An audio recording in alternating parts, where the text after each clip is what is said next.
ವೀಕ್ಷಕರೇ, ಸ್ವಾತಂತ್ರ್ಯ ನಂತರದಲ್ಲಿ ಇದುವರೆಗೂ ಕೂಡ ಭಾರತದಿಂದ ವಿದೇಶದ ಪಾಲಾಗಿರುವಂತಹ ಅನೇಕ ಪ್ರಾಚ್ಯ ವಸ್ತುಗಳು, ಇತಿಹಾಸಕ್ಕೆ ಸಂಬಂಧಪಟ್ಟಂತಹ ಬೆಲೆ ಬಾಳುವ ವಸ್ತುಗಳು ಮರಳಿ ಬಂದಿವೆ. 600ಕ್ಕೂ ಅಧಿಕ ವಸ್ತುಗಳನ್ನು ಇದುವರೆಗೂ ಕೂಡ ಬೇರೆ ಬೇರೆ ದೇಶಗಳಿಂದ ತರಲಾಗಿದೆ. ಅದರಲ್ಲಿ 2014ಕ್ಕಿಂತ ಮೊದಲು ಬಂದದ್ದು ಕೇವಲ 3 ಅಥವಾ 4 ವಸ್ತುಗಳು ಮಾತ್ರ. ಆದರೆ 2014ರಿಂದ ಇಲ್ಲಿಯವರೆಗೂ ಕೂಡ ಅನೇಕ ಬೆಲೆ ಬಾಳುವ ವಸ್ತುಗಳು ಬಂದಿದೆ.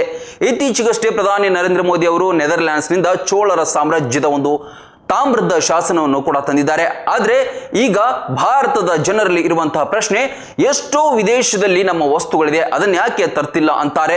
ಅದರ ಜೊತೆಗೆ ನಮ್ಮ ದೇಶದ ಅತ್ಯಂತ ಬೆಲೆ ಬಾಳುವ ಕೊಹಿನೂರ್ ವಜ್ರ ಕೂಡ ನಮ್ಮ ದೇಶಕ್ಕೆ ಬರಬೇಕು ಅಂತ ಹೇಳಿ ಬೇಡಿಕೆಯನ್ನ ಇಟ್ಟಿದ್ದಾರೆ. ಹಾಗಾದ್ರೆ ಕೊಹಿನೂರ್ ವಜ್ರ ಭಾರತದಿಂದ ಬ್ರಿಟಿಷರ ಪಾಲಾಗಿದ್ದು ಹೇಗೆ ಅನ್ನೋದನ್ನ ಹೇಳ್ತೀನಿ ಕೇಳಿ. ಅದು 1850ರ ಅವಧಿಯಲ್ಲಿ, ಅಂದ್ರೆ ಇಂದಿಗೆ 176 ವರ್ಷಗಳ ಹಿಂದೆ ಭಾರತದಿಂದ ಬ್ರಿಟಿಷರ ದೇಶವನ್ನ ಸೇರಿದೆ. ಆರಂಭದಲ್ಲಿ ಇದು ಆಂಧ್ರ ಪ್ರದೇಶದ ಕೊಲ್ಲೂರ್ ಗನಿಯಲ್ಲಿ ಈ ಕೊಹಿನೂರ್ ವಜ್ರ 105 ಕ್ಯಾರೆಟ್ ಇದಾಗಿರುತ್ತೆ. ಈ 105 ಕ್ಯಾರೆಟ್ ಇರುವಂತಹ ವಜ್ರ ಆ ಆಂಧ್ರ ಪ್ರದೇಶದ ಕೊಲ್ಲೂರ್ ಗನಿಯಲ್ಲಿ ಪತ್ತೆಯಾಗುತ್ತೆ. ತದನಂತರ ಇದು ಕಾಕತೀಯರ ಸಾಮ್ರಾಜ್ಯದಲ್ಲಿ ಸೇರಿ ಬಿಡುತ್ತೆ.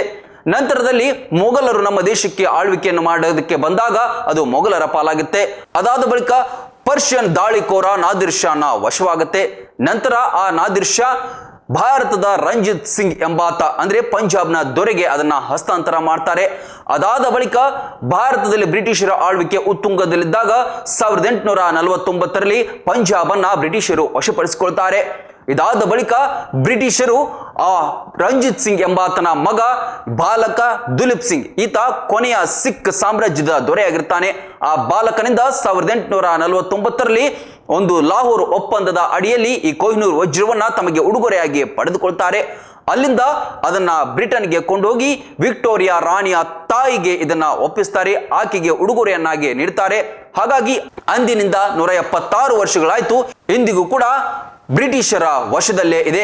ಹಾಗಾಗಿ ಇದನ್ನ ಭಾರತಕ್ಕೆ ಮರಳಿ ತರುವುದು ಯಾವಾಗ ಅಂತ ಹೇಳಿ ಭಾರತದ ಜನ ಪ್ರಶ್ನೆ ಮಾಡ್ತಾ ಇದ್ದಾರೆ. ನಮಗೆ ಅಂತಿಂತ ವಸ್ತುಗಳು ಬೇಡ, ಕೊಹಿನೂರ್ ವಜ್ರ ಒಂದು ಬಂದ್ರೆ ಸಾಕು ಅಂತ ಹೇಳಿ ಜನತೆ ಹೇಳ್ತಾ ಇದ್ದಾರೆ. ನಿಮಗೂ ಕೂಡ ಈ ಕೊಹಿನೂರ್ ವಜ್ರ ಭಾರತಕ್ಕೆ ಬರಬೇಕಾ? ಅದರ ಕುರಿತಾಗಿ ಏನಂತೀರಾ? ಕಮೆಂಟ್ ಮಾಡಿ ತಿಳಿಸಿ. ಗ್ರಾಮೀಣ ಭಾಗದಲ್ಲಿ ಅತ್ಯುತ್ತಮ ಶಿಕ್ಷಣ ನೀಡುತ್ತಿದೆ ಸಾಯಿ ಚೇತನ ಶಾಲೆ ಕಸಬಾ ಜಂಬಗಿ. ನರ್ಸರಿಯಿಂದ 5ನೇ ತರಗತಿ ತನಕ ಇರುವ ನಮ್ಮ ಶಾಲೆಯಲ್ಲಿ ನುರಿತ ಬೋಧಕರು, ಸ್ಮಾರ್ಟ್ ಕ್ಲಾಸ್, ವಿಶಾಲವಾದ ಆಟದ ಮೈದಾನ, ಪೂರ್ವ ಪ್ರಾಥಮಿಕ ಮತ್ತು ಪ್ರಾಥಮಿಕ ತರಗತಿ ಮಕ್ಕಳಿಗೆ ಪ್ರತ್ಯೇಕ ಕೊಠಡಿ, ಶಾಲಾ ವಾಹನ, ಮಕ್ಕಳ ಸುರಕ್ಷತೆಗೆ ಹೆಚ್ಚಿನ ಒತ್ತು ಕೊಡ್ತೇವೆ. ವಸತಿ ಶಾಲೆಗಳು ನಡೆಸುವ ಸ್ಪರ್ಧಾತ್ಮಕ ಪರೀಕ್ಷೆಗೆ ಉಚಿತ ಕೋಚಿಂಗ್, ಪಠ್ಯೇತರ ಚಟುವಟಿಕೆಗಳಿಗೂ ಒತ್ತು ನೀಡುತ್ತೇವೆ. ವಾರದಲ್ಲಿ 3 ದಿನ ಆಸಕ್ತ ಮಕ್ಕಳಿಗೆ ಡ್ಯಾನ್ಸ್ ಕ್ಲಾಸ್ ನಡೆಸಲಾಗುತ್ತೆ. ಕೈಗೆಟುಕುವ ದರದಲ್ಲಿ ಗುಣಮಟ್ಟದ ಶಿಕ್ಷಣಕ್ಕಾಗಿ ನಿಮ್ಮ ಆಯ್ಕೆ ಆಗಿರಲಿ ಸಾಯಿ ಚೇತನ ಶಾಲೆ. ಈಗಾಗಲೇ ದಾಖಲಾತಿಗಳು ಆರಂಭವಾಗಿವೆ, ಶೀಘ್ರವೇ ಭೇಟಿ ನೀಡಿ. ರನ್ ಟಿವಿ ನ್ಯೂಸ್ ವಿಡಿಯೋಸ್ ನೋಡಲು ಸಬ್ಸ್ಕ್ರೈಬ್ ಮಾಡಿ, ಬೆಲ್ ಐಕಾನ್ ಪ್ರೆಸ್ ಮಾಡಿ.